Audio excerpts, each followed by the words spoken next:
Moon Knight. Mark Spector, Stephen Grant, Jake Lockley, Mr. Knight, whatever you want to call him, he's awesome, and that extends to other universes as well. I'm Adam Andrews with Top 10 Nerd, and this is the top 10 brutal Moon Knight variants that you've probably never seen before.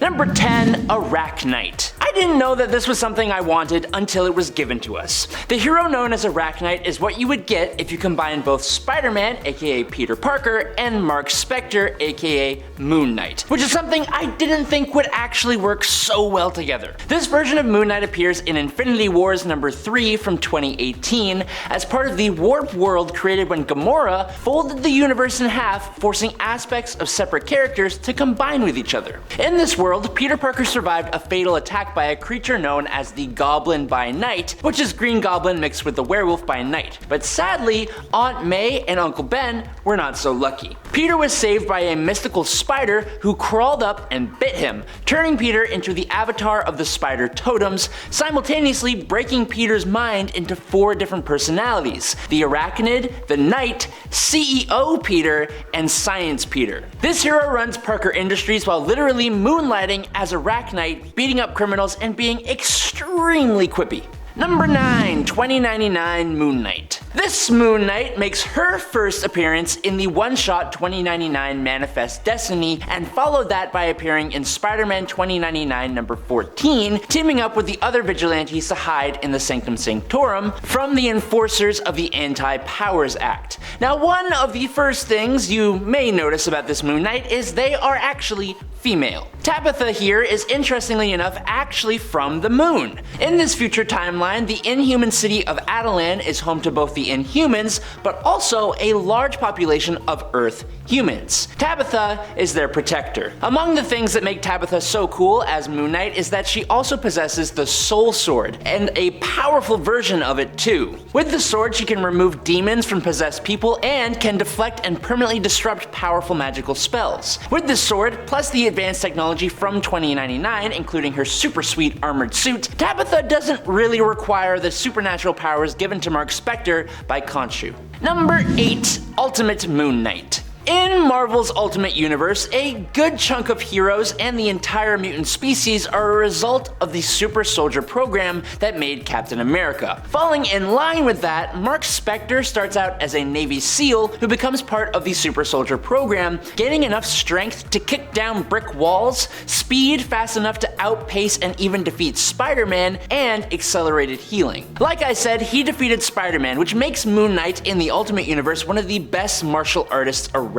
The other thing about this Moon Knight, other than his inverted costume, is the fact that Spector's multiple personalities, of which there are 4, Mark Spector, Stephen Grant, Moon Knight, and Inner Child, which is a young red-headed little girl, are all aware of each other. They can communicate with each other, and hence they even coordinate to achieve specific goals, like somehow actually reviving Moon Knight from a point-blank head wound. Number 7, Universe X Moon Knight. In Earth X's storyline, Mark Spector was a ruthless mercenary who faced betrayal by his squad in Egypt, just like the original. Barely clinging to life, this Mark chanced upon the excavation site of the Tomb of Set, right by an artifact known as the Stone of Khonshu, sculpted from vibranium by the pharaoh Aram Set. As Mark drew his final breath, he unintentionally inhaled the vibranium dust from the statue, resulting in his resurrection through its mystical properties and forever binding Mark to the stone's will. Now, assuming the mantle of Moon Knight, Mark found himself cursed with immortality. However, he soon discovered that this curse extended beyond just him to those who also lose their lives in his presence. When his brother took the life of Mark's beloved Marlene, Spector sought out some pretty brutal revenge and similarly took his brother out of the picture. But it took Mark completely by surprise when both of them returned to life shortly after, deemed a medical miracle by doctors. Over time, Mark realized that they, along with himself, were not truly alive, but rather reanimated reflections of their former selves, manipulated by the stone's power. Number 6, Spector. Spector was the master of the Faces of the Moon, which was essentially a martial arts school in the Battleworld domain known as Kunlun. The Faces of the Moon participated in the war that ultimately led to the unification of Kunlun and the formation of the Tournament of the 13 Chambers, which is a tournament that would decide the new emperor of this realm. Now, while Spector was a martial arts master and the leader of an entire martial arts faction, he still lost when he fought against Shang-Chi in the tournament to become emperor. We can cut old Mooney some slack here though, because Shang-Chi was the main character of the comic this all happened in, so it's kind of gonna happen no matter what. Number 5, Moonwing. Moonwing here is probably amongst the most interesting of the alternate Moon Knights we got here today. For starters, this character comes from the Amalgam universe, which is when both Marvel Comics and DC Comics played nice and created a world where their heroes could be blended together. For Moonwing, he is a mix of both Moon Knight, obviously, and DC's Nightwing. Because apparently Moon Knight can only ever be blended with the absolute coolest heroes around. Richard Grayson was a young acrobat in a local circus, but was forced to leave when it was discovered that he suffered from a split personality with an incredibly aggressive alter ego known as Mark Spector. Bruce Wayne, who was one of S.H.I.E.L.D.'s top operatives and eventually the owner of S.H.I.E.L.D. itself, saw a ton of potential in Grayson and recruited him to S.H.I.E.L.D. Now, making the best of his aggressive alter ego, Richard then used his circus outfit to create the costumed identity of Moonwing, and he became basically like Batman, taking on Jason Todd as his successor, who would also lose his life and come back as a Deathlock to face his former mentor just like he did as Red Hood. Number 4, AD 3167. In this alternate reality, which appeared in Extraordinary X-Men number 11 from June 2016, Apocalypse showed up in the 21st century, bringing with him the Great Trials. This event saw the end of entire civilizations and races on Earth and left only the Atlanteans, the Inhumans, an AI race known as the Stark Self, the Wakandans, the Mystics, and the Maloids, and they all lived under Apocalypse's rule on Omega World. This was a huge structure composed of bubble worlds that preserved what little remained of Earth after Apocalypse's ascension. The part that will blow your mind is that Omega World itself, the entire structure, is Apocalypse. He still had a human form that essentially functioned as the Omega World's heart, keeping the whole place functional. At the same time, his horsemen functioned as Omega World's antibodies, being sent out to cleanse the structure of anything that could harm their master. One of these horsemen was a female Moon Knight who was granted telepathic immunity and one of the coolest Moon Knight costumes I've ever seen.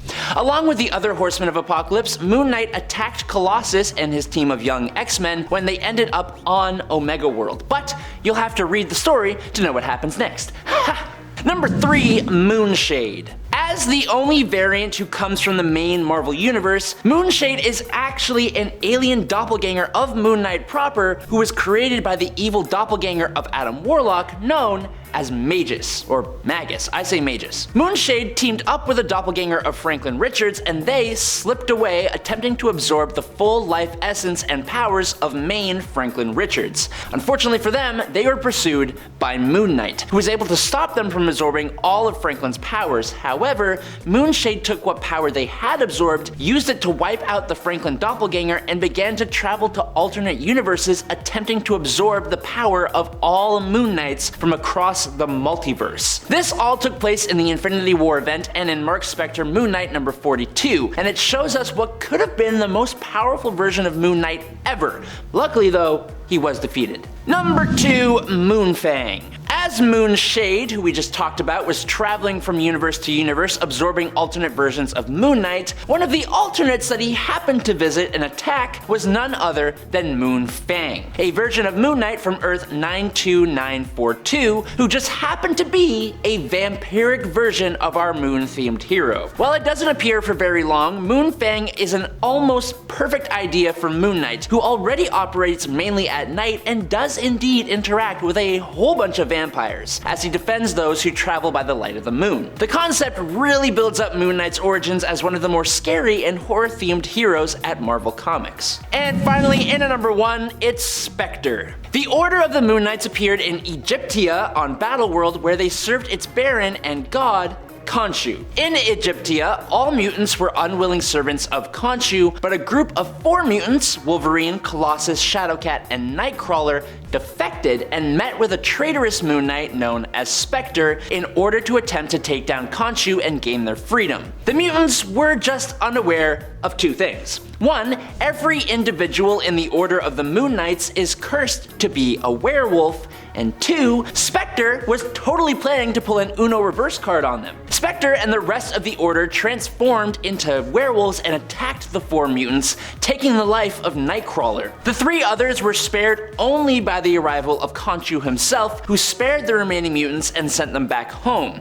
The problem is, Khonshu marked the trio as members of the Order, cursing them with lycanthropy, so when they got back home, they transformed into werewolves and took out all their other fellow mutants. And that's all we got for today. Thank you guys so much for watching here on Top 10 Nerd. I've been your host, Adam Andrews, and I will catch you all on the flippy flop. Until then, peace out, nerds.